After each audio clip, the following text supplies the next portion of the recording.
Okay, let's come to order at 7:03, I guess. All right. Welcome to the April 11th edition of the Planning Commission meeting for Trinity County. We'll dive right into our agenda. The first item on the agenda is public comment. Hear me? Members of the public may address the Planning Commission concerning matters within our jurisdiction which are not listed on the agenda, and to request that a matter be agendized for a future meeting. No action may be taken on such matters at this meeting. Is there anyone who would like to address this? We address to current? About items not on the agenda.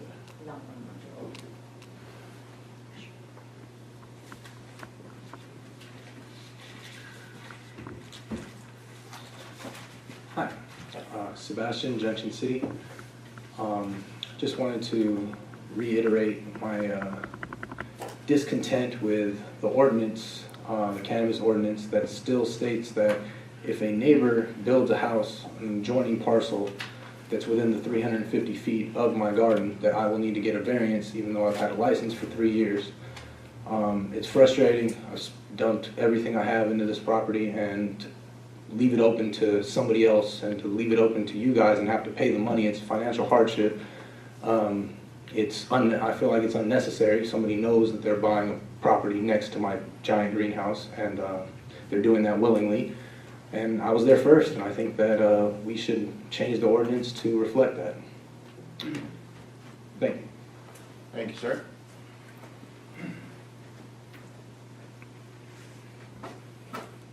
Good evening, Commission. Justin Hawkins from Hayfork. I've actually been before you and spoken about this topic, I think, last summer. And we saw a few cases last summer with variances where, well, when you read the actual variance paperwork, it suggests that this is going to be an easy process in the future, where after the variance is granted down the road, the next round, director's use permit, no big deal, we're going to carry on. But I didn't bring it up here, but if you look closely tonight, we'll look at them. Some of the variances, they say that basically neighbor comments can ruin your variance. They can overturn it and go back to the commission after the fact that it's been granted. Now, these aren't concerns, these are comments about complaints. These aren't complaints that are relevant to enforcement of the ordinance as it is. They're not out of compliance with the ordinance. They're just out of compliance with their neighbors. And listen, I know it's important to be a good neighbor. I truly do know that, having to drive through many people's place to get to my own. But I gotta tell you that if someone moves next to me after I've got an existing business and the variance is overturned and I have to tear down my buildings, no one in their right mind is gonna operate in that business environment. That's not fair. I think it's open to a lawsuit, frankly. This is super duper serious. And I don't know of any other businesses like this. When we get variances in this county, I think it's 10 years typically. Somehow we've set this up to be every year, and man, I've warned before that somebody's gonna build a house next to somebody. But even beyond that, I think I'm hearing wind of people basically being extorted for permission to grow next to them. That's wrong. Don't allow it to happen, please. Anybody else? See no one, we'll close public comment and move on to minutes from March 14.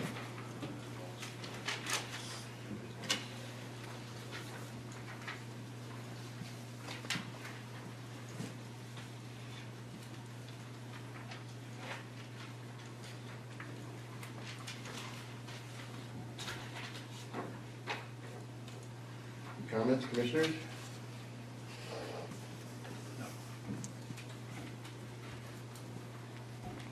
Make a motion to approve the minutes as presented. Okay, we have a motion and a second to approve the March 14 minutes. Any discussion? All in favor, please say aye. Aye. Aye. Opposed? Passed unanimously. There being no old business, we move on to new business. Item number 4 is an item related to similar use determination for craft brewing in C2 zoning district. This is for the planning commission determination of similar use for a craft brewery in general commercial C2 zoning. Location would be countywide. The applicant is Trinity County Planning Department. Staff. All right, so the staff report that's in front of you was written by SHN, Gary Reese at SHN in the Arcata office. It's fairly dense and informative. He took a conservative approach with it to protect any nearby residents' concerns that they've seen with different projects that are like this. He's worked closely with coastal communities that have craft breweries in them. So he was more qualified to write this than we were, essentially. Clarifying point to keep in mind is that even though this was triggered by a certain party in the community, this is a determination of similar use for craft breweries in the C2 district countywide. There's something to keep in mind. And yeah, so while I didn't write it, but I was involved in most of the conversation, so I can answer any questions on that. Questions for staff, commissioners? Take a moment to read what we received.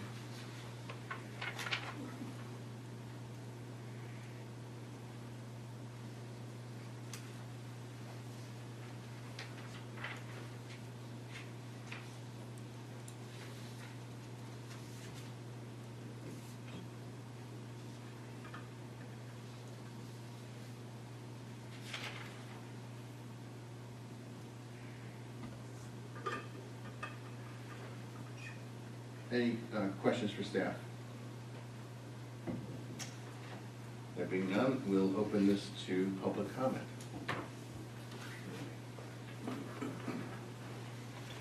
Chairman, members of the board, Shiloh Braxton. I'm a partner of the Trinity County Brewing Company, and I also own a property in C2 zoning. I hope you guys take the time enough to read the comments that I submitted on the 8th. I realize those comments didn't get to you till just now. So I'd like to see you read those comments. One thing I did during this process, this has been going on for over 7 months now, this determination. And it's been extremely slow, and it's been burdensome to try to get a new business off the ground when every month the rent's getting paid, but there's no action being done at the county. On February 14th, I received a letter from Leslie Hubbard talking about what the process was. They said that they had basically fundamentally lost this process. And I'm trying to figure out what was fundamentally lost. You just simply have to present it to the board and you guys make the determination. There's no discretionary action by the planning department. They're required to come to you guys. And then on there, the letter also states that there would be a report that would be prepared, that would be, the staff would not make this decision. They would simply provide information. This decision that the planning commission would be considering on a county basis, not project specific, but also they go in there and state that they would write a report that would be pro and con. They would give both sides of the story to the planning commission and allow you to make the decision. And the report that came out that was released to the public was a one-sided report. It presented no back and forth, and they also didn't give any references. And it was very much just listed their recommendations and the subject. And I find that kind of unfair process. And one thing is that the general plan that so much of this is based on is relatively ancient at this point. It's over 30 years old. And the county was a much different place when that was created. There were 2 pizza places, there were 7 places to eat here locally in Weaverville, there were 3 grocery markets, 4 bars, there was 1 really nice steakhouse on the other side of town. And the biggest gripe most people had was the drive to Reading. The community has changed a lot, and a lot of these services are long since gone. Times have changed. When the general plan was written, there was no internet, there was no cell phones. And people crave different recreational opportunities. And one of the things that we're trying to do, I notice in the community, throughout the community, is trying to promote more and more recreation, more and more reasons for people to come to Trinity County. And we're trying specifically to do that. And we would like other communities to have the opportunity to do that too. There's craft breweries. If you look at, I have a map of all the craft breweries here, pretty much in California. And there's a big void here. We're surrounded by them. And down the Bay Area, there's hundreds. San Diego has over 200 down in the area and downtown. And simply trying to promote economic growth. And that's hard to do. It's expensive. It takes investors. And dragging these processes out does nothing to help it. So I really hope you guys, see this as really an economic driver and something that should be added to the zone. Thank you. Shall I have a couple questions? Yes. Since it's your application that drove the county to come to here. What size is your operation? The size is, actually, I wrote a little note here, because it's about 1,000 barrels is what it works out. If we brew 3 times a week, 50 weeks a year, it's 1,050 barrels. I think that's what the math works out. 1,000 a year. Yeah, Yeah. a year. It's not very much. I think I shouldn't say Sierra Nevada. Your breweries down in Reading, they're probably producing anywhere between 5,000 to 10,000 a year, maybe. And they're downtown too. They're twice the size we are. There's a little 7-barrel system. I think the nearest, smallest system, I think, is 15 barrels, and that might be, I take that back. Fennel Draft 7 barrels. I think Woody's is around 15 or 30 barrels. That's per brew. Per brew. Per brew. So if you multiply that out, that'd be like 2,500 barrels a year for Woody's, another 1,500, another 1,000 for Final Draft. Fall Rivers might have some other numbers. We don't bottle or anything. The most distribution we're doing is trying to basically get some kegs into our local area and maybe ship them out one to Arcata. If we can get into some place, we'll take a little 6-toll and try to spread the word about the county. That's one of the things about it, is trying to get the word out about the county.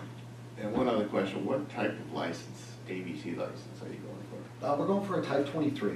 And do you know how big those can get to be? That's the microbrewery license. That's the actual microbrewery license. And how big can they be? They can get up to, I think they're around 60,000 maybe. Or That's right, okay. around there. And the thing is that if you look at the actual zone, the code allows for lots of different uses. One of them I think is really interesting is recycling. It allows for recycling as long as it's inside of a building. And there's several others that are allowed uses as long as they're all fully contained inside a building. You're not going to be able to brew 60,000 barrels a year inside of a building, really. You're going to have tanks outside, and you're going to need a whole lot of infrastructure. And in my letter to you guys, I say that I totally admit that there's, at some point, you're going to need a use permit when you start having large tanks outside or other developments. But for a small craft brewery, as long as it's fully contained and it's basically a restaurant, I don't see why there would be an issue, why it shouldn't fall under C2 zoning. Okay, thank you. Does anyone have another question? This isn't the case we're looking at, but this is what triggered it. Thank you, Sean. Is there anyone else who'd like to make a comment? Good evening, Commissioner. Justin Hawkins from Airport. I was kind of caught off guard by this when I was reading the staff report earlier this weekend, and this is pretty exciting, honestly. I think Weaverville, just Trinity in general, could use a whole lot more in terms of restaurants and places to eat. And I know that there's a lot of people who just keep on driving home to Reading or wherever they are when they're here because there's not very many places to eat, frankly. So although I don't drink, I think this sounds really cool. And we could probably use a few more of them. I didn't get a chance, I wish I had, to pull up the C2 zonings. But to me, it kind of seemed like almost like where it didn't have to be a craft brewery, but there's other types of winemaking and other processes like that that I think are similar. I don't know if they have to have a conditional use permit. And of course, it depends on the zoning, of course. I didn't get to check all the different zoning uses out for C2, but that seemed like a reasonable choice, honestly, to just try and have it be within a similar type of use. I wish I had checked for you, but anyways, I think it would be, if it's all fully self-contained within the building, it does seem to make sense, like what the gentleman just said, about having it maybe be a lower use permit, if a director's use might be a more appropriate use. Anyways, I think this should probably be approved in some form. Looks pretty good. We need something like this. Thank you.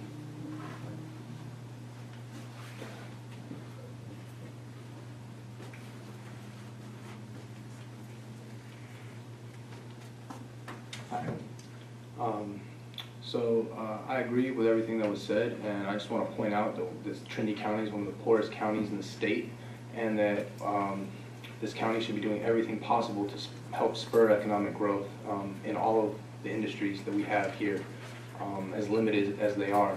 We have restaurants closing.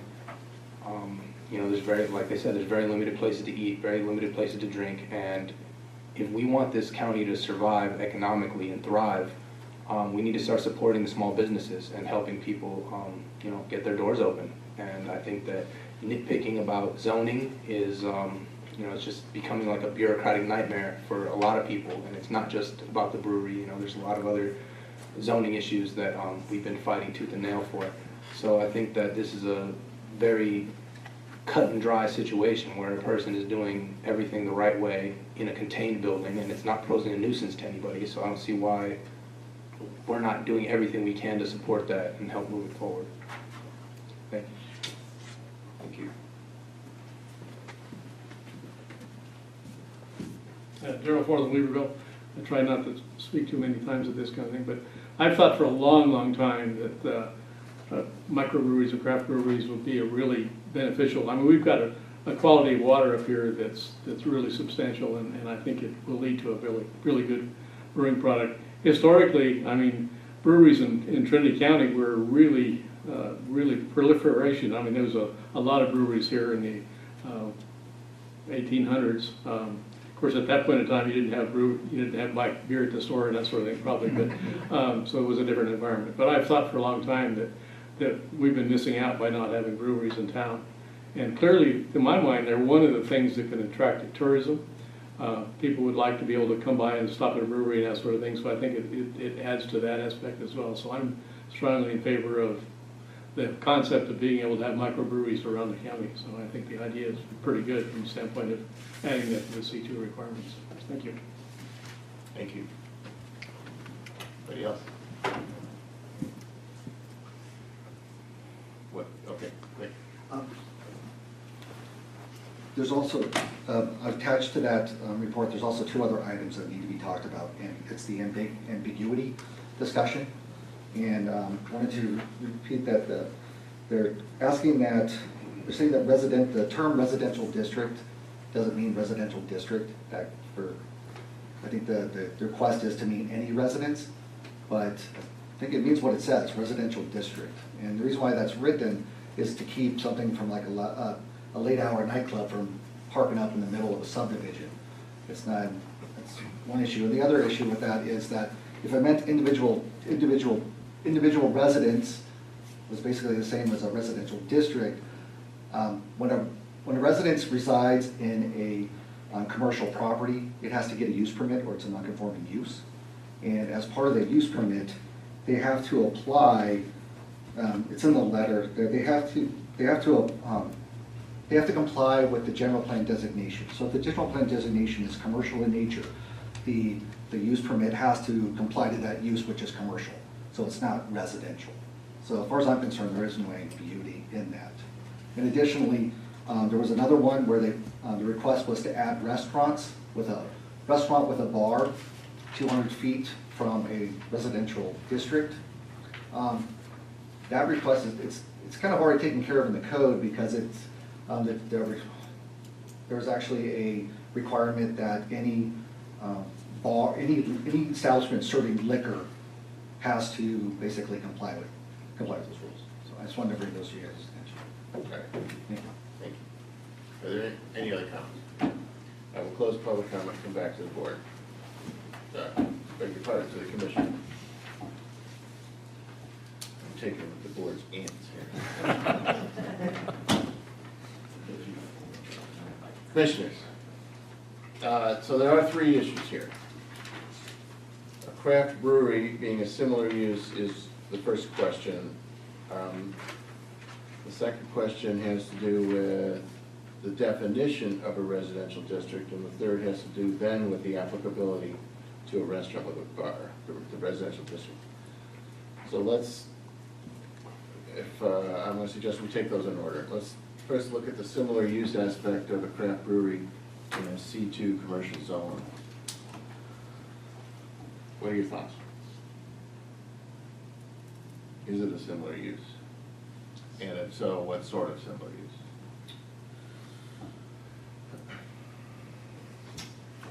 I'll take a stab at it. Please. Good evening, Commission, members of the public. I am personally leaning, And your mic. that's I am personally leaning towards the idea that a craft brewery should be principally permitted or allowed by right in the C2 zoning due to the following reasons. Upon reviewing of section 21 of the zoning ordinance where C2 uses are specified, under uses permitted by right are bar and restaurant, which can be found, which essentially is what a brewery would provide. Something else that struck me while reading the uses permitted by right is that several of them specify that allow must occur within a building. The third one here says retail sales and services conducted within a building. Further down it says many storage within a building, recycling completely enclosed in a building. Craft breweries by nature, due to their specialized equipment, need for sanitary and control environments occur within a building. So it seems like a good fit overall, just due to the application of the restaurant, the fact that they're serving alcohol, and the fact that the establishment itself occurs within an enclosed building. Furthermore, and aside from technicalities, I believe we should encourage this sort of business. Breweries attract a wide array of customer base and aids to the development of tourism in the area. Also, for the most part, breweries are synonymous with the regions they represent, which in turn can further promote the Trinity County name. Lastly, we need to be encouraging business development in the county, not adding further monetary burdens and restrictions to what would already be an expensive endeavor. I believe, to summarize, I believe that this craft brewery or craft breweries in general should be permitted by right without a conditional use permit in C2 zoning. Thank you. I agree with that, with the caveat that if the craft brewery is large enough that it does require outside containers and anything outside of the building, that then a conditional use permit be required. But if it is self-contained, if it's contained in the building, I will also believe that it should be able to be in C2 by right. Regardless of size. Basically regardless of size, so long as it's enclosed within the building. Okay.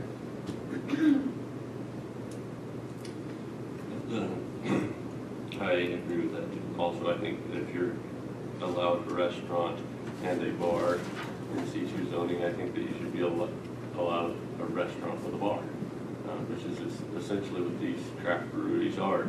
So, and I would be in favor of adding that it would only be allowed by right if it was enclosed within a building.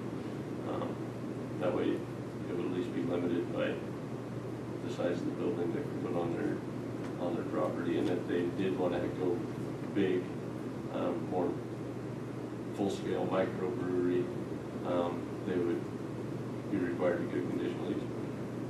And we could go. You mean if it's outdoors? If they go outdoors, yeah. If they have outdoor tanks and all that, then they would have to come back to the commission and see if it fit. Seems like a reasonable approach, as long as it's small enough, segregated by size. That's criteria is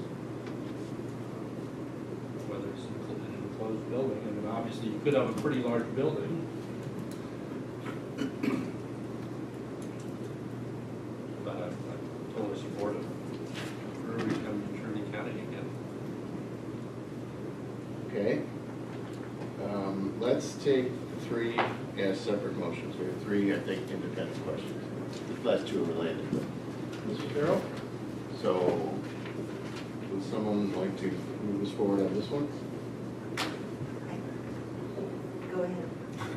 I make a motion to include craft breweries within a building to be allowed by right under section 21 C2 General Commercial District. I'll second. Do I need a finding, or does the motion suffice? Council? they approve your motion, then that will be the finding. Yeah. Well, thank you. And, We do have a resolution, so if you're. this takes a resolution. All right, look, so that's the resolution. All right. Or, Continue, sorry. oh, so this covers all three, so in the end, I guess, we should treat it all, you want this as a resolution, as one for all three items? Well, if you're not gonna vote on them separately, then, you know, just. Does it require a resolution, that's my question. It's just a motion and that is acceptable. For instance, this resolution would be a roll call and the whole, it's just a motion, it's fine. Well, let's put it this way. I think you should do a motion to amend your resolution and do it section by section, and then pass your resolution in its entirety at the end. Fair So enough. you're basically doing four things. So, someone may want to withdraw their motion and make it a new one as an amendment to this resolution? Very well, I will withdraw my motion. Forgot who made the resolution, okay. The motion. I will withdraw my motion, and, You see the resolution on the last page? yes, I do see the resolution on the last page.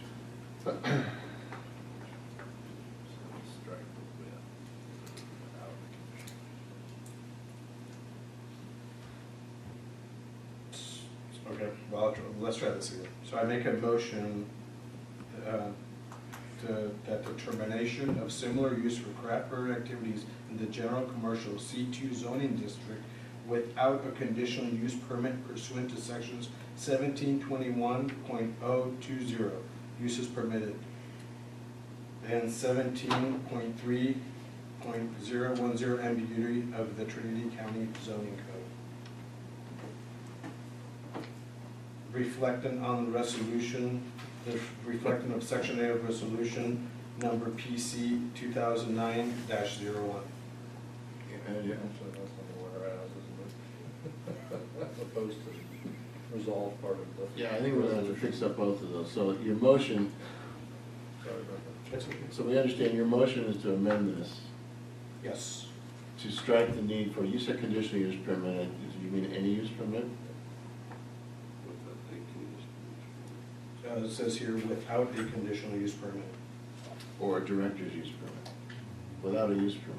Without a use Is that your permit. motion? I'm not trying to put words in your mouth, I'm Yes. trying to make sure we're clear. Yeah, yes, I would amend my motion to say without a use permit, which Okay. includes without a conditional or a director's use permit. Right, and we did have an indoor Yes, notion. yes, I'm trying to make sure we tie everything we said. yes. I apologize. Let me try this one last time. I make a motion that the termination of similar use for craft brewery activities in the general commercial C2 zoning district without the need of a use permit pursuant to section 17.21.020, uses permitted, and 17.30.101 ambiguity of the Trinity County zoning code, and that these, the craft brewery should or shall be within an enclosed building. Or if not, then it would require a use permit. Or if not, it will require a conditional use permit. I think that reflects what we said. It does, and I second that. Okay. Any further discussion of that? We'll come back and get the wording exactly right when we come to the resolution, if it needs to be anything else. Any further discussion about the commissioner's motion? All in favor? Aye. Aye. Opposed? That passed, so when we get to the resolution, we'll make sure it's squeaky clean, wording wise. Thank you, commissioners, that was tough wording, and I appreciate you coming in here. The second then would be having to do with the definition of a residential district. And the quoted statement there pulls out what it says, it's within 200 feet of a residential district. Any thoughts on this one? I think about when I read that, the thing from SHN, I thought about the fact that there are buildings in commercial districts that have residences on the top floor. And that obviously is not a residential district. And I don't think that it's reasonable to require to require them to get a conditional use permit under those circumstances. From a residential district, makes perfect sense. But just from the fact that somebody happens to have chosen to live within a commercial district, should not trigger the need for a conditional use permit, in my opinion. Yeah, I completely agree. So do I. I do too. And I think that there's one thing that would be nice to clear up someday, which is the use of the word district. The word district is used in the planning documentation, specifically the zoning ordinances, to mean a zone type. It's a residential district if it's zoned. Okay? That could be one parcel. The colloquial notion of a district is sort of it's a collective term. It's a subdivision. It's a group. When we say the commercial district, we're not talking about a parcel. We're talking about downtown. And so the notion that a residential district could be one residential lot that triggers all kinds of stuff I find disturbing. But in this case, it's not that. I agree that a single lot that is in a commercial district, in the sense of this document, which is that it's one lot, zone C2, should not trigger the notion of a residential district. And I think that notion, use of the term district, because of its colloquial nature, using it otherwise in the planning documentation, in the zoning ordinance, it's the ordinance that introduces this problem, I think is problematic. But I would agree with the rest of your commission is that in this case, if it's a residence in a commercial zoning district, that doesn't trigger the residential. That's not a definition of a residential district within the meaning of this section of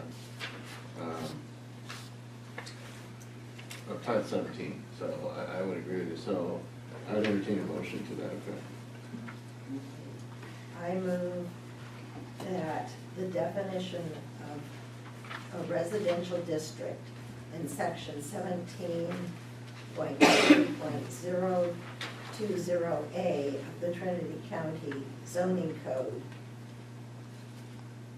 does not refer to a single residence within a commercial zoning district. Does that work? Could be scenarios where it's not just a single one. Yeah, okay, does not refer to residences within a commercial zoning district. It could be also not a commercial district that creates the situation. Could be That is industrial true. or, for that matter, agricultural. I would, if you don't mind, I'll make No, that please do. Please competing do. motion, Just, or if you would like. First wasn't to- seconded yet. She did. I withdraw my motion. Okay, I'll make a stab at it. That, well, how about a motion to determine that the existing definition of a residential district is good enough for the time being. It says if a residential district would be R1, R2, or rural residential. And I think that that would be, the way to do it is leave it as residential zoning rather than residential use. I don't know how to make that motion, but, I think it's just exactly what you said, that the definition of a residential district is Residential. R1, R2, rural residential. I guess I could make a motion that the definition of residential district in section 17.30.020A should read, or should be interpreted that to include residential zoning rather than residential use. I'll second that. Okay. I think that, any discussion of that motion? I think that gets it done today. In my opinion, it may come back to us for further clarification in the future, but I think that clarifies what the current staff question is. Do you want to swap out residential district for residential zoning? Yeah, I don't know if we're rewriting that wording or saying we want that interpreted to mean that it's a residential zoning district. It's not a non-residential parcel that happens to have a legal residence on it, whether it's not conforming or whether, for whatever reason that it's there. But a primarily residential district zone is what triggers this concern, this residential. Does that solve your problem? I don't want you to come back next week and say, you still have to apply the zoning code. It would be triggered by zoning, so you should probably just change the language to Okay, from district to zoning. If you'd like that. okay, if that solves the problem, I'm happy to hear it. So I think that's what he said, and we haven't said, so let's take a vote on that. All in favor, aye? Aye. Vote. Thank you, unanimous, and we'll make sure when we get to the resolution, we have it just the way it needs to be. And the third issue then may become moot. Though not specifically listed, a restaurant or bar could also be considered to be similar to the use types listed as a restaurant or bar. Well, this is the one where it already says anything concerning alcohol. So I think this is moot because, I think it's a redundancy. you know,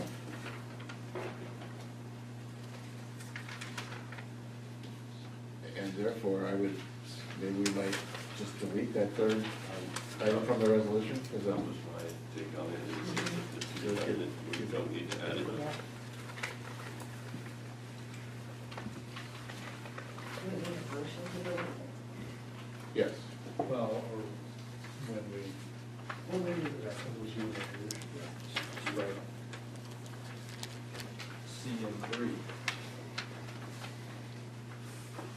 Okay, brings us to the resolution.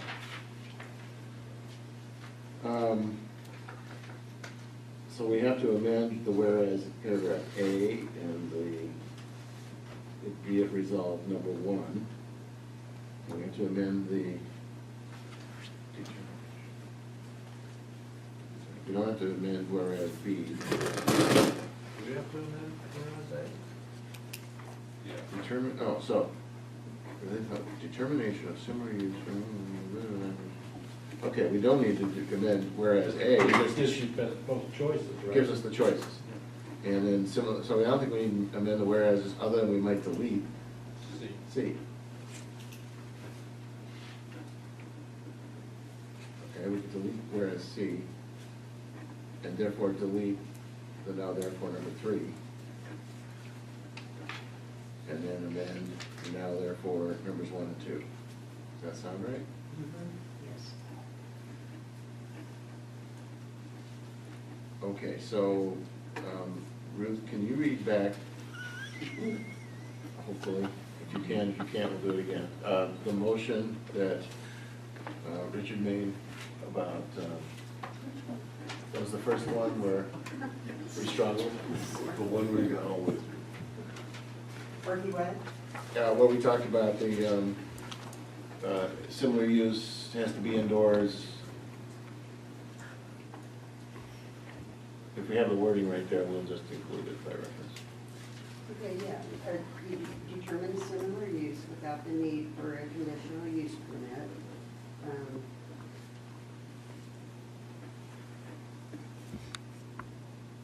The craft brewery shall be within a closed building or what will Actually, require. you were going after the whereas because you cited maybe we should just simplify some wording here. So it looks to me, just speaking out of turn here, that the craft brewery types uses are similar to the other conditionally permitted uses in C2 zoning, and shall only be required to obtain a conditional use permit from the planning commission if any of the brewing operations is outdoors. Does that get it done? So No, you would because have to you- strike conditionally in that Yeah, first sentence, conditionally. Yeah. other permitted uses in the Are, general. are similar. Oh, similar to other, To other uses by right. Would be other permitted uses. other, Other, yeah, all permitted right, uses. good catch.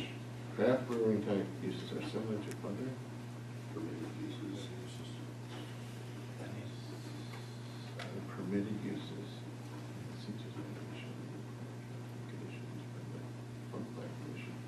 Yeah, I think you delete conditionally and say only if it's outdoor. That's correct. That's what I would say. I think that's what, okay. I think we should make a motion to clean the language up to what we just said, so we should make that motion. Or we could just, Again, Actually, let's just make that and then we'll do it all at once. So, Yes. is that clear, Ruth? We're changing now therefore be it resolved, number one, to state craft brewery type uses are similar to other permitted uses, deleting the word conditionally. Okay, so you're changing the whole wording of the resolution, right? yes. Yes, this is a real resolution, we're just changing that paragraph. Just change paragraph Number one. one, under Oh, now down therefore be here, it okay, I'm resolved. sorry. So number one, craft brewery type uses are similar to other, delete the word conditionally.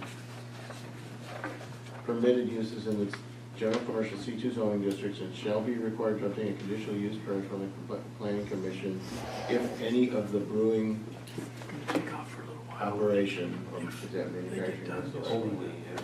Only if any of the brewing operation is done outdoors.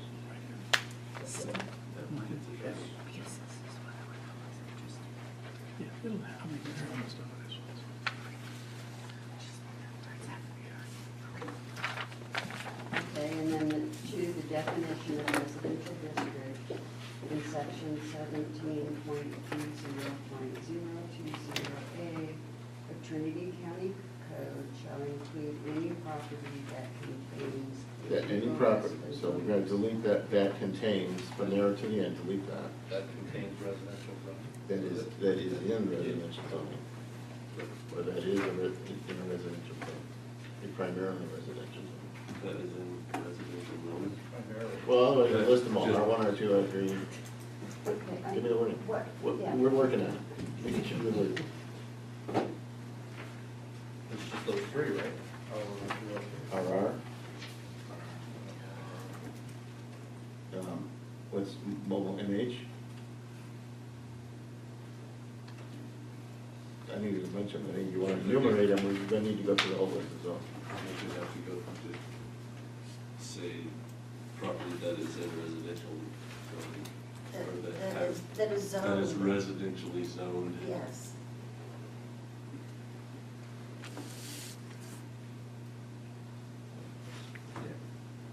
That is residentially zoned.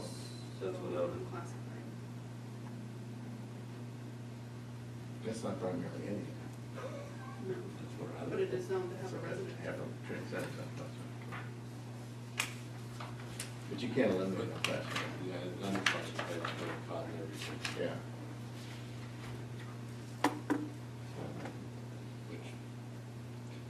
What about a residential office? Yeah, see, there's gonna be a bunch of them. Yeah, there's, in them, yeah, becomes a little, just, yeah. Would you like to enumerate them then? I wouldn't, well, in the fact of residential office isn't offices, the use of office space and whatnot occurs in C2 zoning. But there's an RO zone. That's its own zone type.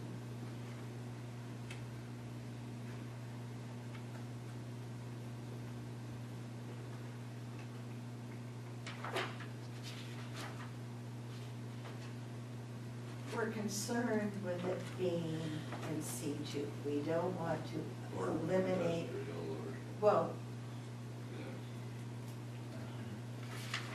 someplace where microbrewing can occur. So why can't we just say that shall include any property with a residential zone? Which I guess, the, Bella, does that work? Then we're going back to the single property that might be a residential zone. No, that would be residential legal use. There, but residential legal use is not necessarily zoned. And if you had a one RR parcel in the middle of C2, that should be rezoned. Yeah, I mean, there's all kinds of mistakes in the zone, but I think in principle, we're saying that if it's commercial, industrial, and so on, that doesn't trigger the residential setback. Yes. So, Does that, how are we going to word it so that it works for you?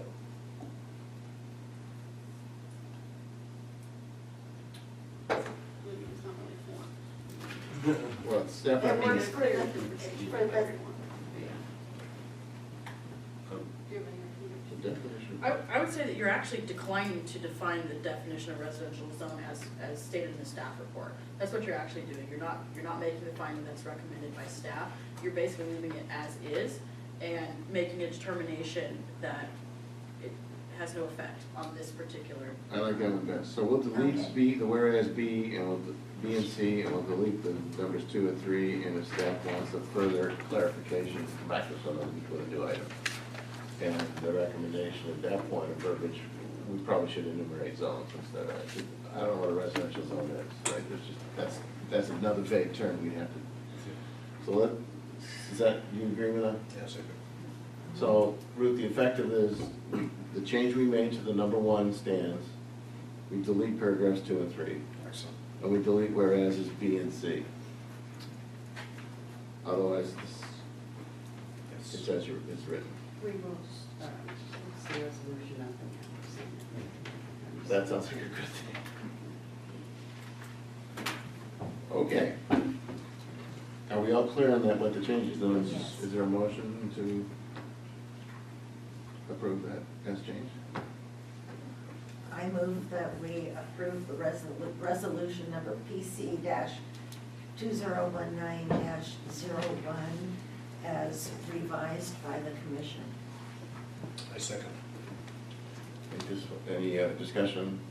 And just a roll call? Commissioner Stewart, Aye. Commissioner Hort, Aye. Commissioner Matthews, Aye. Commissioner French, Aye. Aye. Thank you all. That was a difficult one to sort through the nuance, but I think we got the right answer. Are you okay with it? Clear on everything? Okay, all right. Because, I mean, it was staff asking. Clarify. Okay, item number 5 is a tentative map extension. This is to consider or take action, to grant a 1-year time extension of a tentative map approval to create 2 parcels from a 15.36 acre parcel. This is located at 531 Schoolhouse Road in Burnt Ranch. It's APN 008-820-01, and the applicant Thompson Hayes. Staff. our applicant is here, Eric Gibson.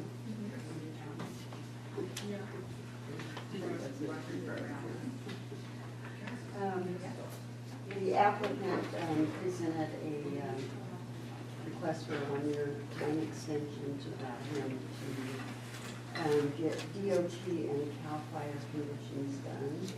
And staff is recommending that we approve the 1-year extension, and it would be his only extension, of course. And the applicant is here, can speak or answer any questions that you can have. Okay, thank you. Questions for staff?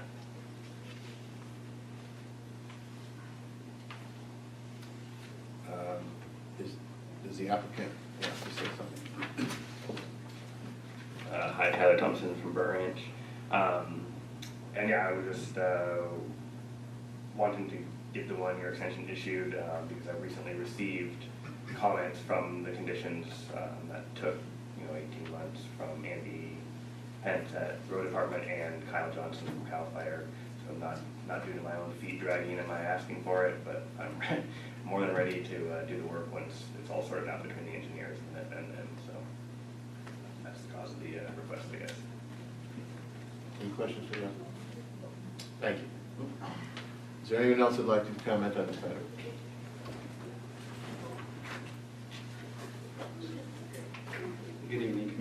Justin Hawkins from Hayport. I think approving the extension is a good idea, only because in a little bit of self-interest, when I was a little younger, I wanted to move to Burt Ranch, but it's hard to find a place to live there, to be honest. Pretty narrow valley. Beautiful, but rugged and not much in the way of parcels. So I think this is a good idea, and it allows for more economic expansion and more people live here, and that's great for Trinity. Thank you. Anybody else? All right, back to the commission. Commissioners, your thoughts, discussions? It's pretty straightforward. Yes. Probably the applicant's problem, it takes 18 months to get.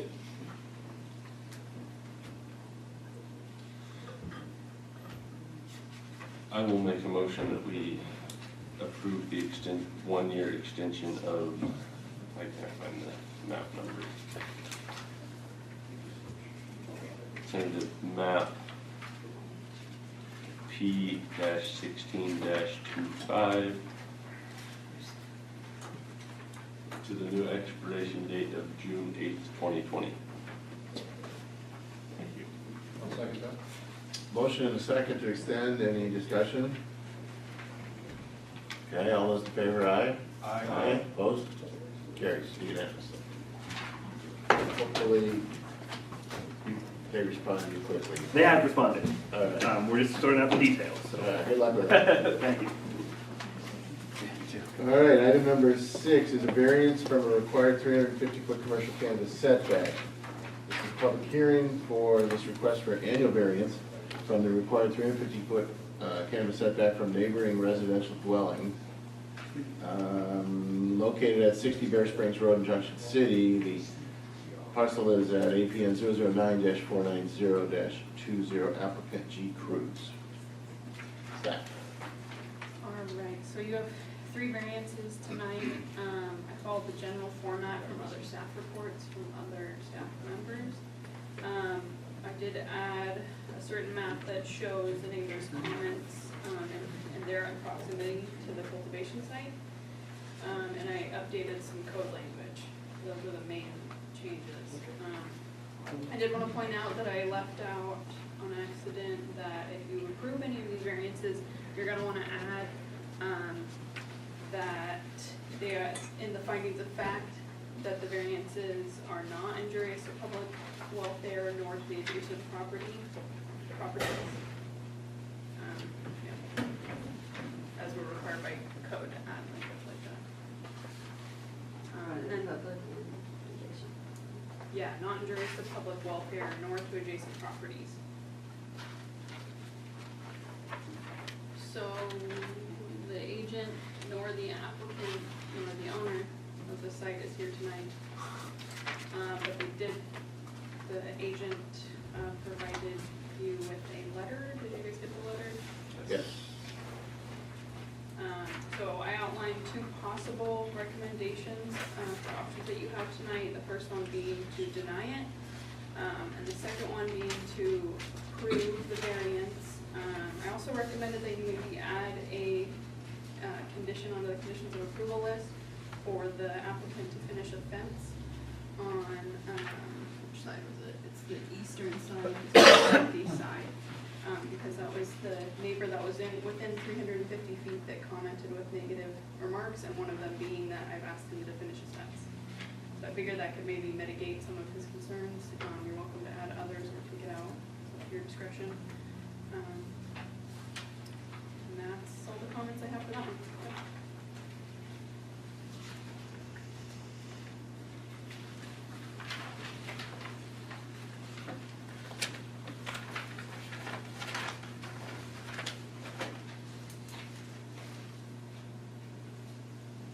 Okay, any questions of staff? I'd also like to add if there's anything, these are my first variances, so if there's anything that you'd like to see in future ones, to help you guys make your decisions, then add that.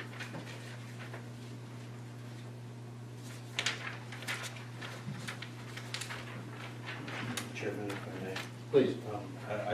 I would like to say that I do appreciate the comment, no comment. kind of just specifies it in relation to where the adjacent parcels lay. Thank you, Bob. Thank you, Commissioner. I would agree with that. It's a helpful diagram. So any other questions or comments of staff? Open to public comment. Anybody like to comment on this one?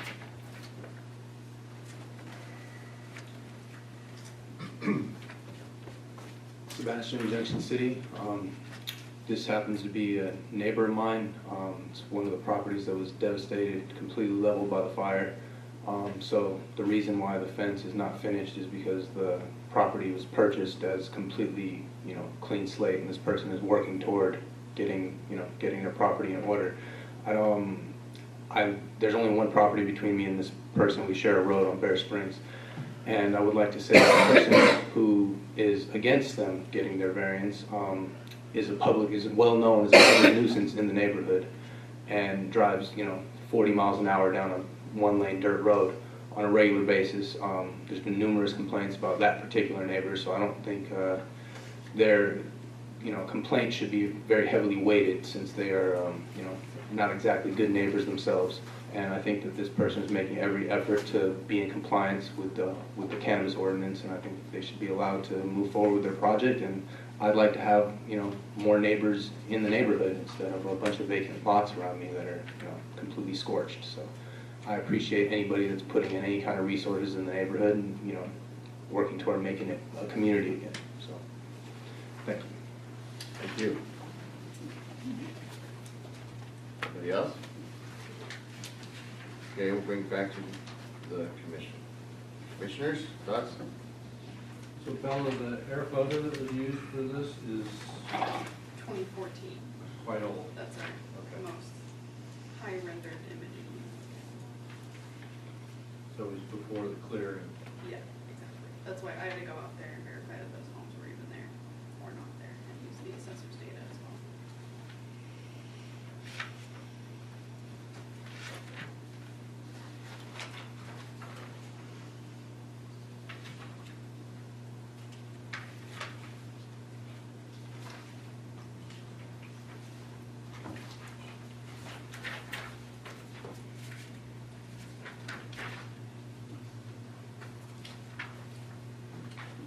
Commissioners?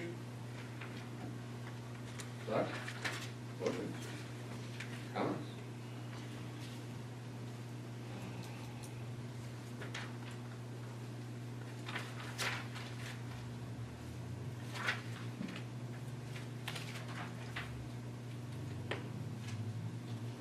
It seems that putting up a fence probably would go a long way towards mitigating the concerns of one person who's within the 350 feet.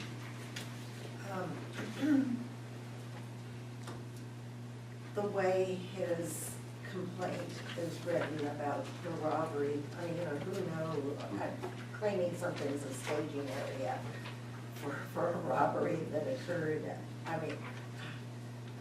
doesn't sound like he was even there. I don't know how he can say that happened. I don't know, it just is.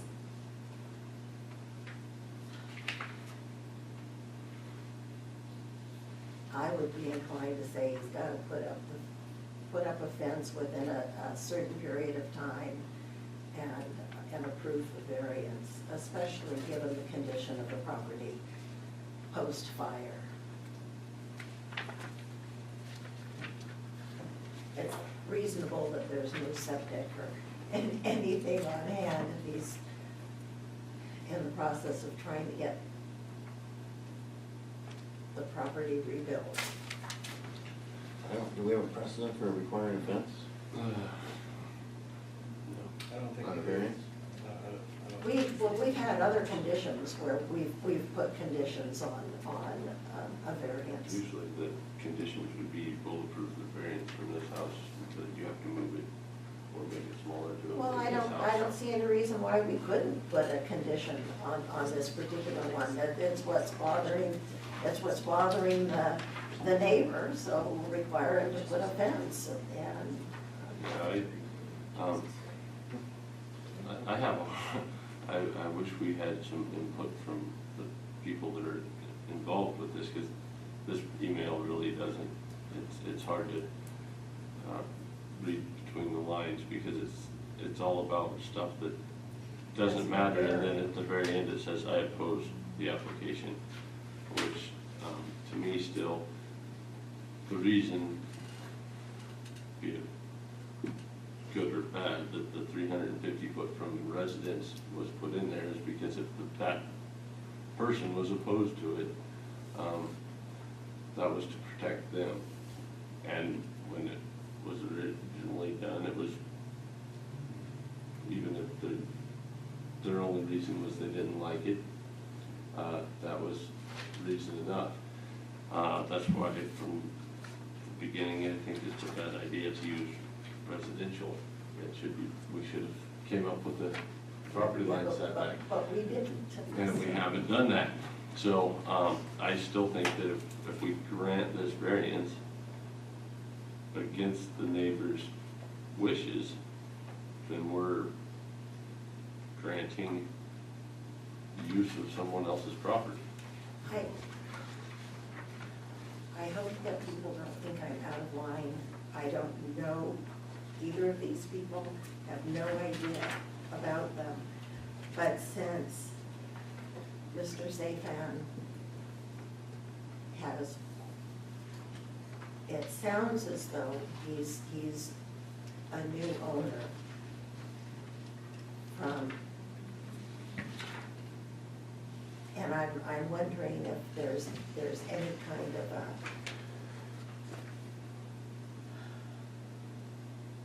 a dislike of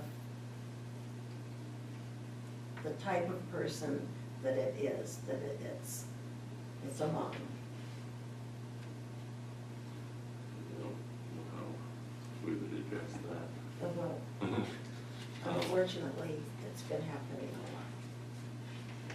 lot. I want to comment in terms of conditions. I do remember specifically one item last year, Mr. Chang, out of the, I can't believe somewhere in Haypark, that we did set a condition in his variance that was to eliminate a row that was directly in his neighbor's view. So we have before added conditions to variances. So to add the condition for the fence to be completed, I don't think that would be out of line, being that the conditions on variances we have done that before. Now, I was reading this staff report. I was concerned from the letter presented from Mr. Noble concerning the robbery and some other things, but in light of a comment we received from Michelle Gargano explaining or rebutting basically some arguments made by Ms. Nobles, and also in light of Mr. Sebastian's comments out of Junction City. I'm from Junction City. I'm well aware of the area. It was completely scorched. So I do favor people wanting to revitalize that area and add to the growth, because it was very devastated, and it's a tough reality to drive down those roads and see what very little is left. So in light of clearing of some of the issues that Mr. Mark Noble has, I am in favor of granting this variance.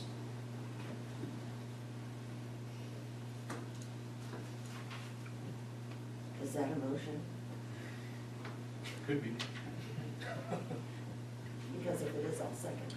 Is it with or without the fence? So you gotta say it again as a motion. Okay. If you mean it. Very well. Yes, I do mean it. If you mean it as a motion. Okay. Yes, I will make a motion. We can discuss further after the motion. I make a motion to approve the variance, on APN 009-490-20 with the Page 3. Yes, with findings of fact with on the variance, adding finding number 4, which is this variance would be non-injurious to public welfare or property.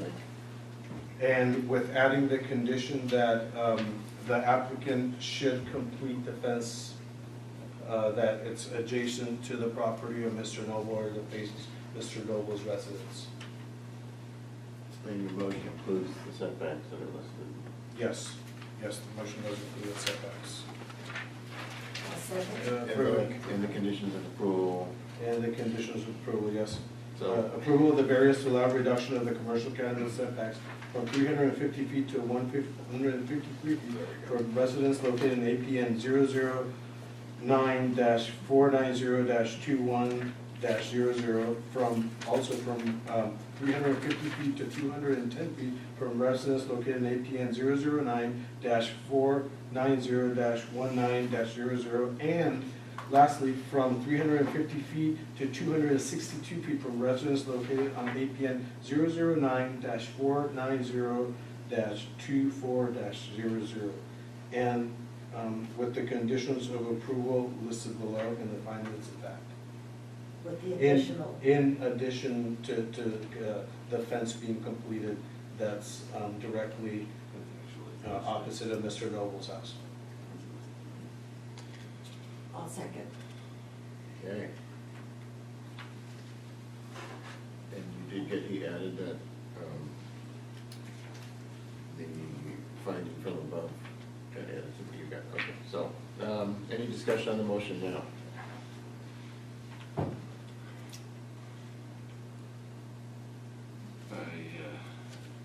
I still think it's hard to find, I don't know how we can find that it's non-injurious to the adjacent property owner if he doesn't want it.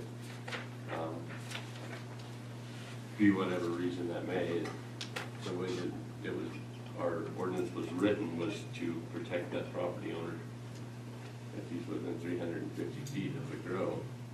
And his saying it's injurious is enough to make it so. So I have a hard time with finding number 4.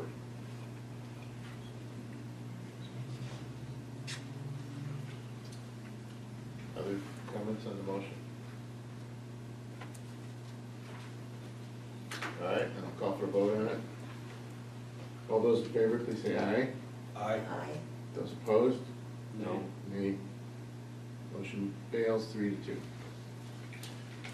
Under limited property values in Washington City,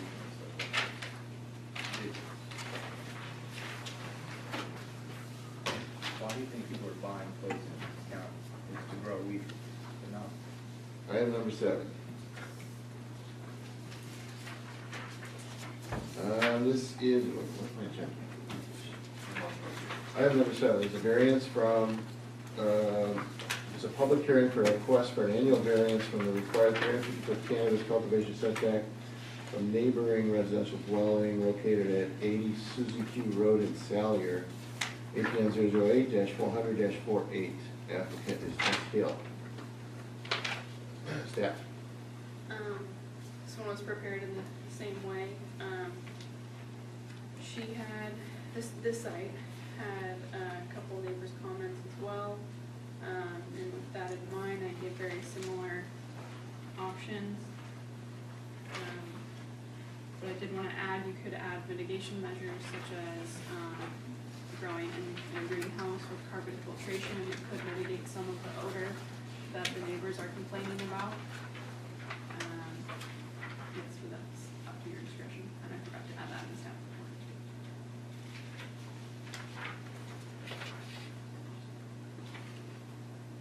I also did want to add, it's minor, but on the conditions of approval for all of them and all of them going forward, I changed that the applicant should preferably turn in the renewal 60 days in advance compared to 30, just because they've been backed up heavily.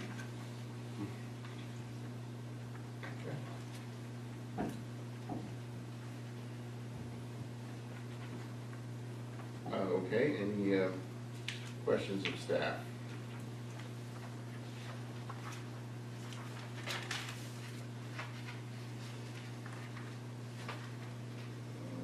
Okay. In that case, we'll open the public comment.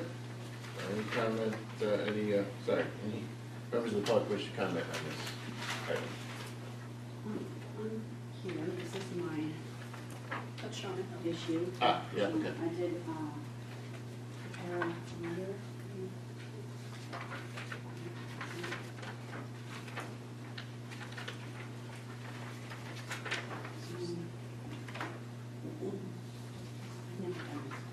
Do you want to just tell us about it or comment on any points you want to make that are going in your letter, or If you want maybe to you can take a summarize the couple highlights? of minutes to.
Okay. Any questions of the applicant?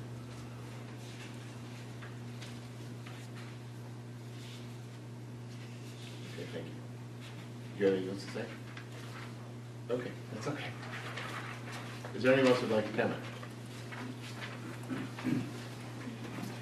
Yeah, Tyler Thompson again, from the Ranch, and just being from downriver, I drive by this area quite often, going to Willow Creek, and I don't know if everybody's aware of exactly where it's at. The picture doesn't do it justice in my mind. There is other commercial activity in the area from agriculture, one being a peach orchard that has a farm stand set up during the summer. Also somebody with logging trucks as well that is parking. I'm not sure if it's specifically one of these parcels that's appealing variants, but just wanted to state that there is other activity in the neighborhood from i.e. agriculture and other commercial activities happening that people are not required to get a variance for, but do create some of the same issues that cannabis potentially could with people in the orchards working, weed eating, spraying, and so forth. And then the potential smell, sight, sound of logging trucks as well. So, and it is rather close to the highway as well. So all of that may not need to be factored in, but it's not on a residential area that's completely quiet all the time. It's by the passing lane. So, yeah.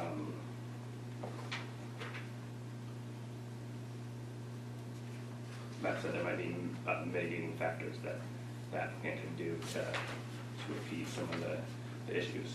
Thank you. Thank you. Anybody else? Okay, go back to the commission. Thoughts?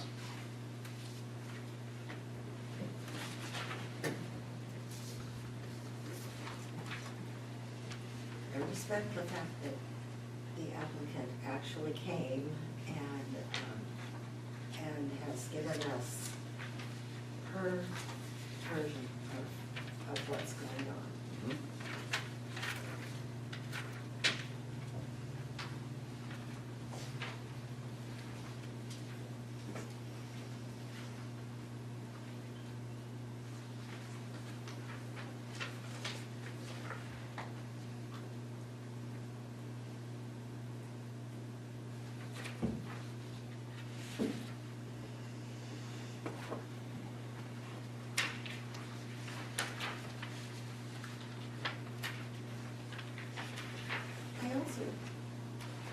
wonder why these people didn't complain when the first variance was requested. It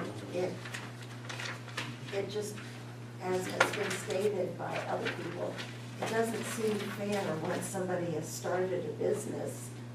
You know, if somebody put in a wheat field or a hog farm, which has odors, and the neighbors suddenly objected, we wouldn't tell them they had to give up their hog farm. It's an initial annual variance. Yes, This is a renewal. No. Oh, it's okay. We My don't- mistake, sorry. We don't see the renewals. No. No, Unless there's okay. an issue. I Unless there's a misread new it. issue, yeah. Misread it, sorry.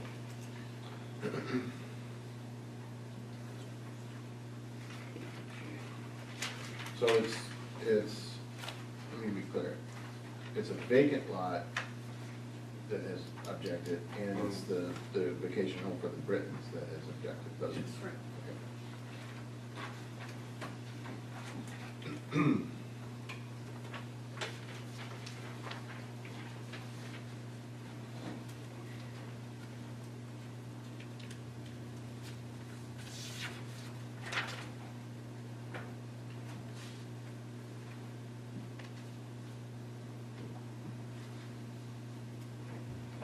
Require a fence?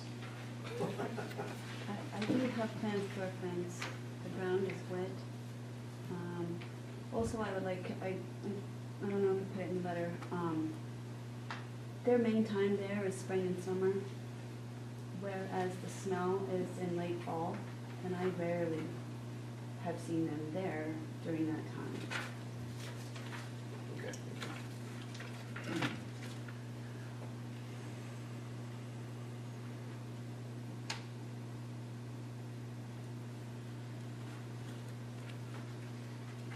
Is it still open for comment from the public? No, but go ahead. I have 2 comments. I didn't see anything, Christian Daigle from Junction City. I didn't see anything stamped on here by a professional engineer to verify that these distances are correct. I'm not sure if that is something that needs to be present on something that has dimensions on it and parcels. But I'd also like to state that for the betterment of cannabis and the public, that there should be universal conformity again, for both. So I strongly believe that the regulations should be held, and that the compliance should be met by both the property owner that's not selling the marijuana or growing the marijuana, and the property owner that does have the growing operation. So there's 2 parties involved, and they essentially have to both reside next to each other, and they both have laws and regulations that they both have to abide to. And it sounds like, for the most part, in particularly my situation down the street off of River Acres Road, that there was, these 2 people coincide with each other, and one is currently residing at one particular location, and they are, they built their house within the building and planning standards, and then there's another person that wants to infringe on that. So I'd like to say that for the record. Okay. Thank you.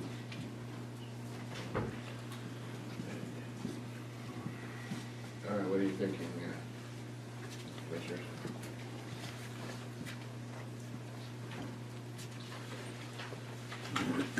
Well, I don't really think we can just base it on a vacation, whether it's a vacation home or not. And certainly our precedent has been when there is opposition from adjacent neighbors that I think we might have approved of one, and there was opposition. Okay, so there's special circumstances for that. I think so.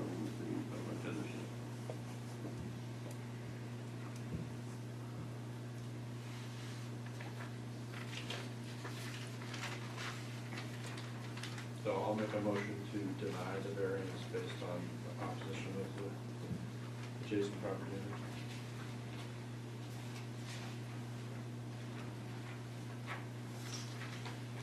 I will second that.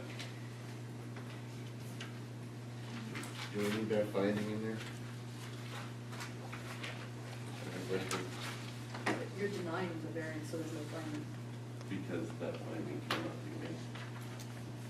Well, we had this conversation, right? It's a double negative. All right, if we don't need it, then that's great, the motion stands. Okay, we have a motion and a second, any discussion?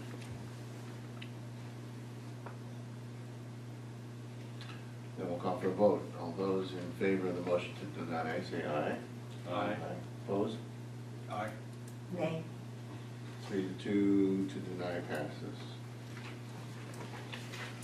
Okay.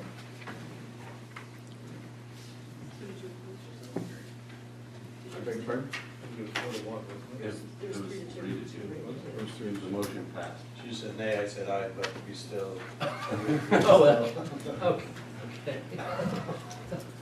Thought I got that. I heard him say aye, so- Can you clarify that, please, then? Who voted what? I voted against the motion. So did I. To deny, these three voted for the motion to deny. Could we carry on the discussion before we close it out? That is the end of that one. You can appeal You can appeal it. Can I kill it right now? No, you have to file an appeal with the planning department. for the Board of Supervisors. You file the planning with the board. With the Board of Supervisors File with the Board on of a planning commission decision.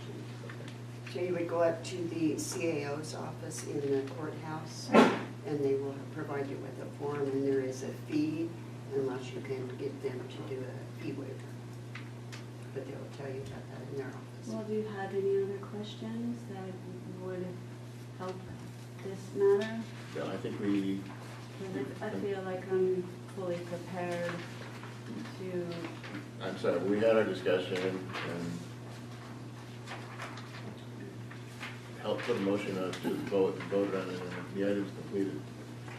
Your next step is to go to the CAO, to the clerk's office for the board and ask for the appeal process for the board to look at what our decision was. You have 10 days to do that. And you have 10 days, that's right, there's a clock running on that. in business.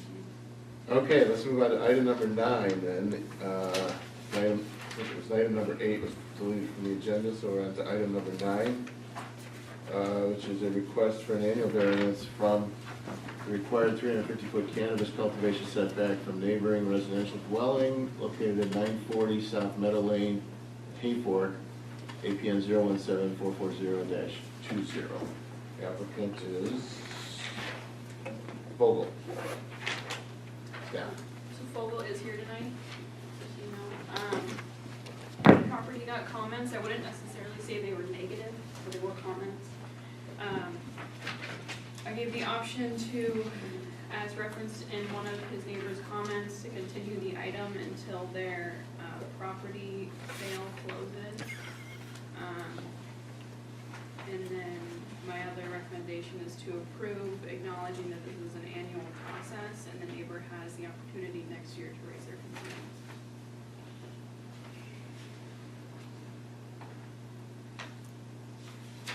I do have a question of staff. So, the gentleman who wrote the letter of concern, his property is already in escrow, or he just has it up for sale? Can I say something, please? Oh. That property has actually been under the same owner who wrote the letter for as long as I have owned my property.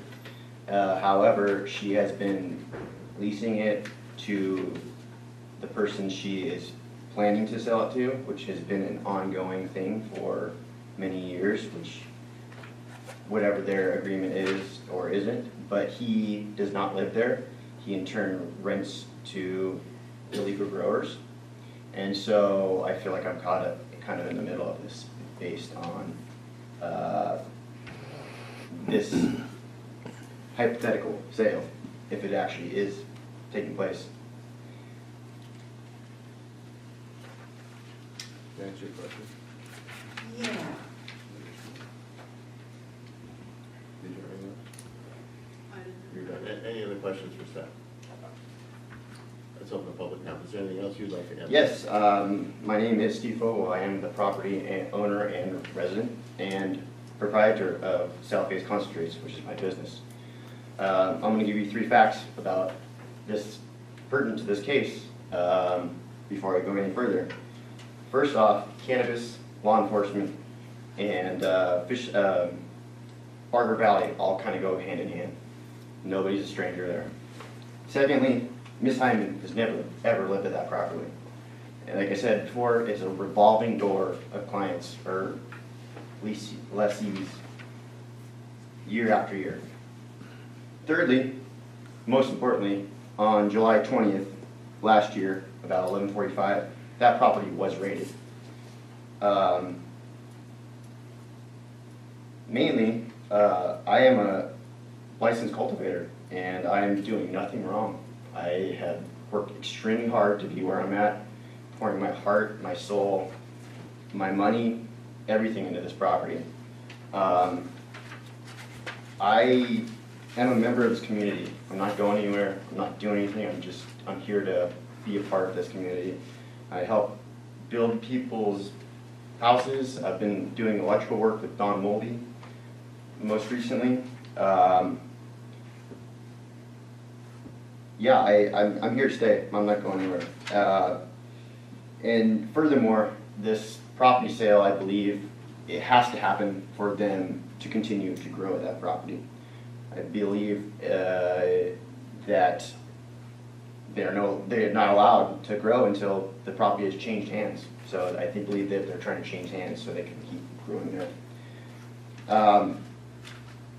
They cannot see my garden from their house. It is up the hill. I can barely see their roof from where my garden site, or where this garden site would be. And furthermore, I just believe that the county should be rewarding people that are participating in this white market that is cannabis and not funding the black market cannabis. And also, one final comment is, as I drove out of my road this afternoon, just my road, South Meadow Lane, not even the whole valley, I counted 13 properties that I passed. 10 of those were growing on it. And I believe, if you ask Mr. Hawkins, there's probably 3 of those, maybe 4, that are permitted. Thank you. Thank you, sir. Anybody else?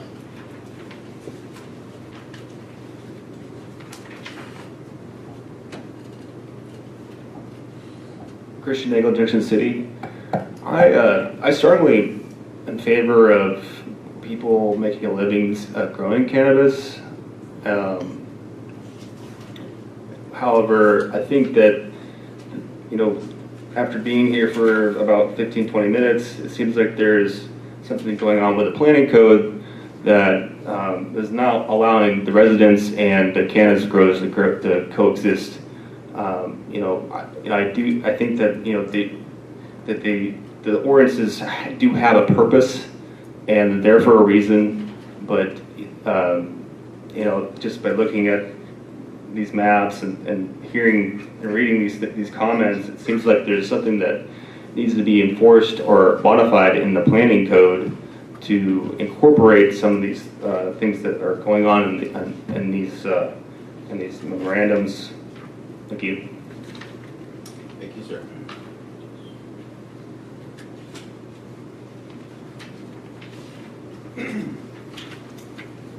Good evening, Commission. Justin Hawkins from Hayfork. This is a kind of a complicated staff report for me. I'm actually on the map. The figure 3, on page 9. The parcel to the south that made no comment, that's me. So I guess I'm here tonight. That would be 017-440-19. That's my house.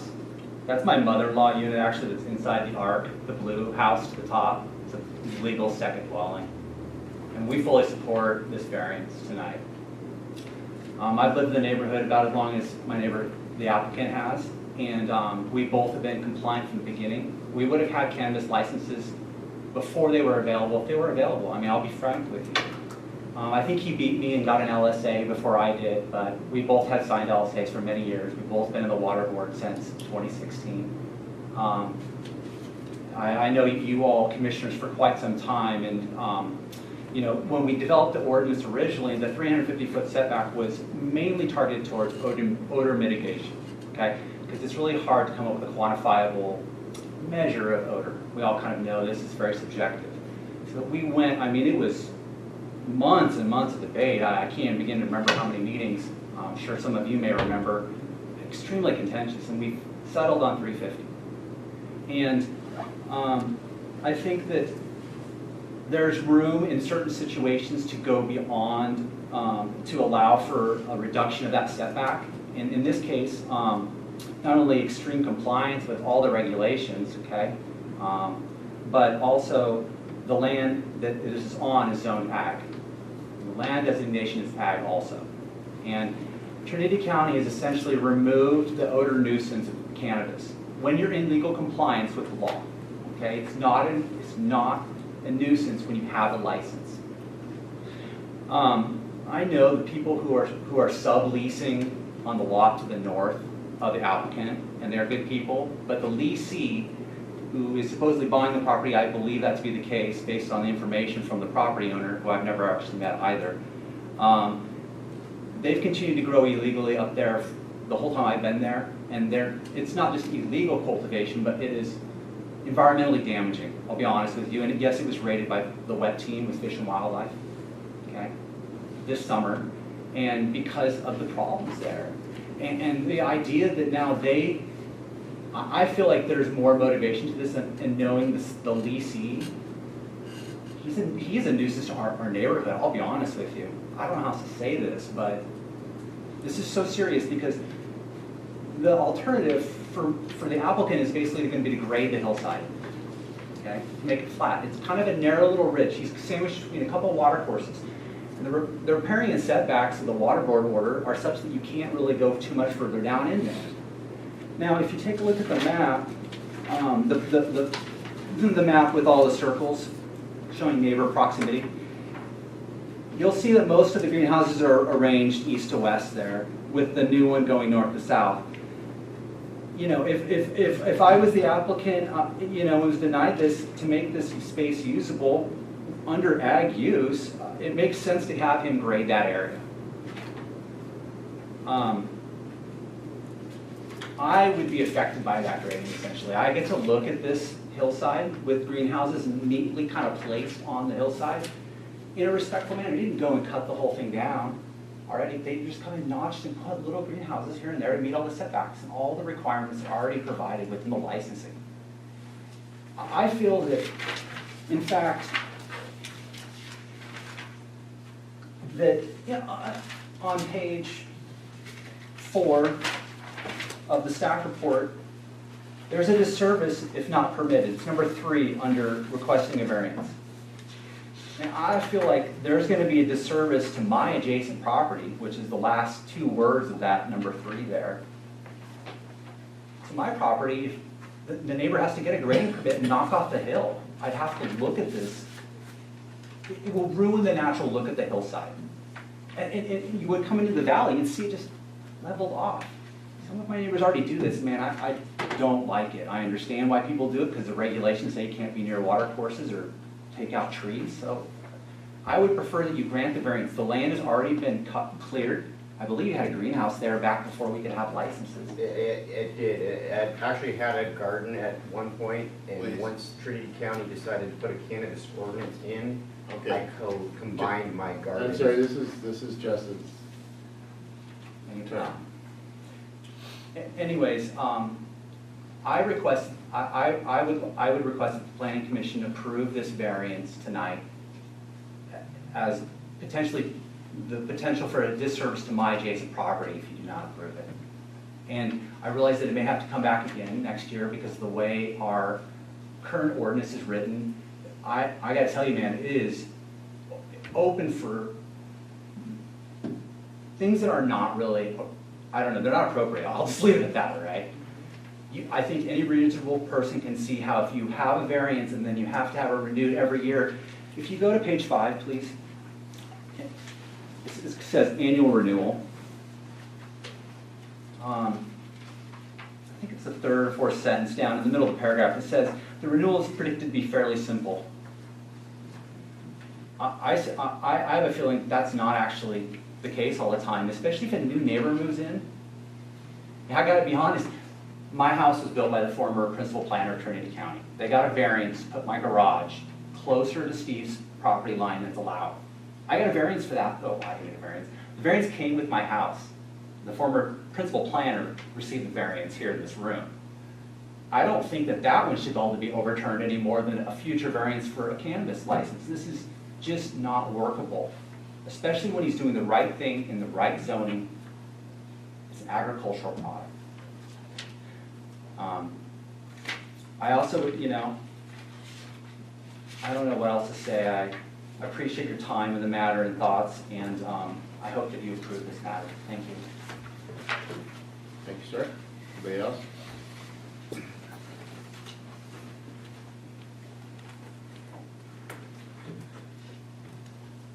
I also hope that you guys approve the variance. I think we need to look at the cost of what it would look like to not approve the variance, what position that would put this person in who's done all the right things for many years.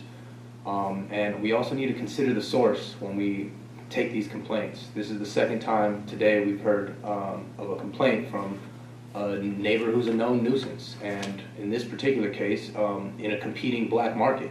And so I don't think that their word should be, I think it needs to be taken with a grain of salt, and we need to be less rigid about the 350 feet and look at the whole impact, the total impact of what it means to either grant the variance or not grant the variance, and the position that's going to put people in, and who's benefiting from this. So, especially considering the fact that the neighbor's property is, an illegal grow that's been raided for environmental reasons, I think that it should go without saying that this person who's doing everything right should be able to continue to do everything right, and not infringe on their livelihood when they've, made tremendous sacrifices to get to where they're at. And I think that the right thing to do is to grant the variance. Thank you.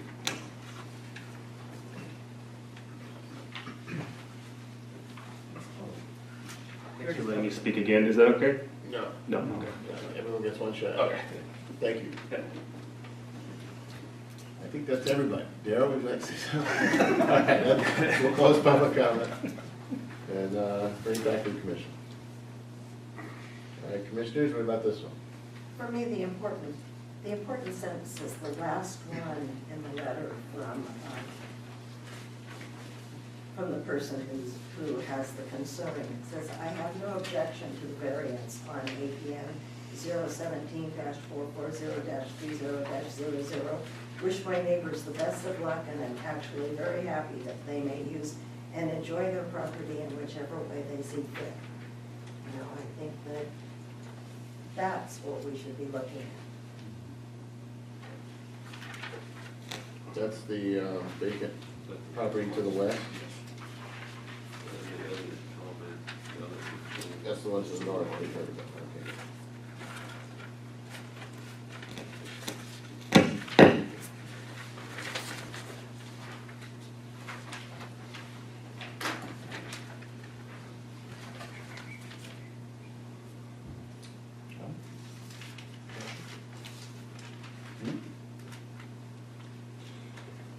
I actually have a couple thoughts regarding this one.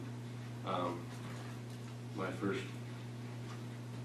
concern is also, the testimony we heard about the neighbor being rated for illegal cultivation. We have in the past allowed variances where there was obvious cultivation on the neighboring property. Yep.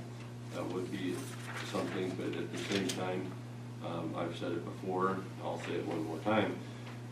If it were myself doing it, I would move the one greenhouse and remove the need for a variance, rather than go through the variance process, put up the greenhouse, and then next year have to go through it again.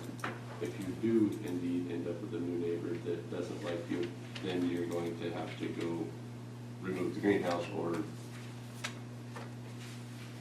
I'm actually never said I was putting a greenhouse there. Well, or whatever that blue square would be. That's it. So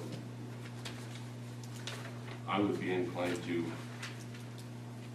I would still be inclined to deny the variance and just on the grounds that it's not necessary. I think that looking at the plot plan, I think that it could be made to fit into the property without requiring a variance. They just got done saying that they could, but they would have to do grading. Which grading is not a terrible thing if it's done properly, so. I bet you that Mr. Hawkins would not agree that it would not be a terrible thing, because it would be affecting his view of the hillside. And that's, well, one property or the other will be affected, so it's. And I'd rather, Mr. Hawkins has been compliant for a long time. Yeah, I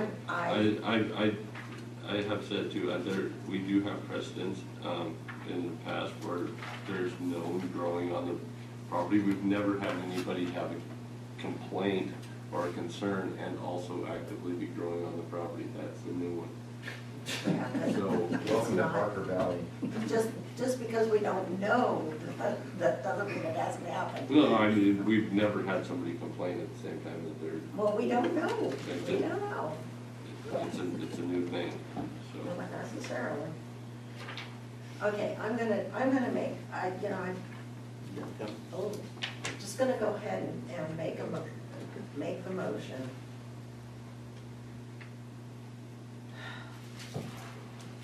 To approve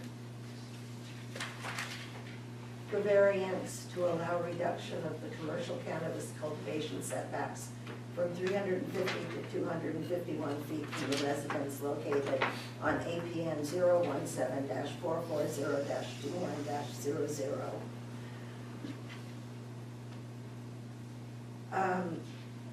With the findings of fact and conditions as stated in the staff report, including the additional finding number 4, that the granting of the variance is not injurious to the public or to the property, surrounding property. Is that That's it. right?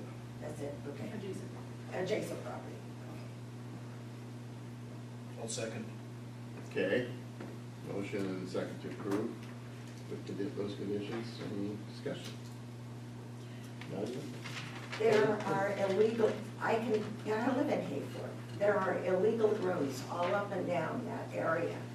And we should not be denying a variance for somebody who is doing everything and has for years done everything that he's supposed to be doing. Okay. Commissioner Matthews, you would go. It's agricultural property. We've recently come down and said that there wasn't a setback, right? For multi,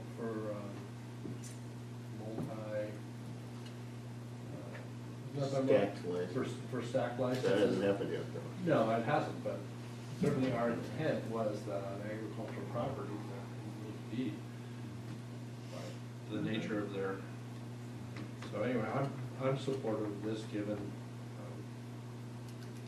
the use for the property to the north. Okay. Any other comments? All right, we have a motion and second to approve. All those in favor say aye. Aye. Opposed? There, carries unanimous. And with that, we are moving on to personal 10, so I guess we'll skip 10 and go to 11, which is matters from the commission. Commissioners, anything for staff? Staff, number 12, matters from staff. Nothing. Schedule, next meeting is, The 25th. there is one this month? And we'll have to clinic with the audit. Oh, It will be. And then the item that, the variance that got pulled from this will be on that. Okay, so the meeting on 25th. Very well. Could I just add one thing from Sure. Bella? I want to tell you you did an excellent job under difficult circumstances. And with that, kudos, we are adjourned.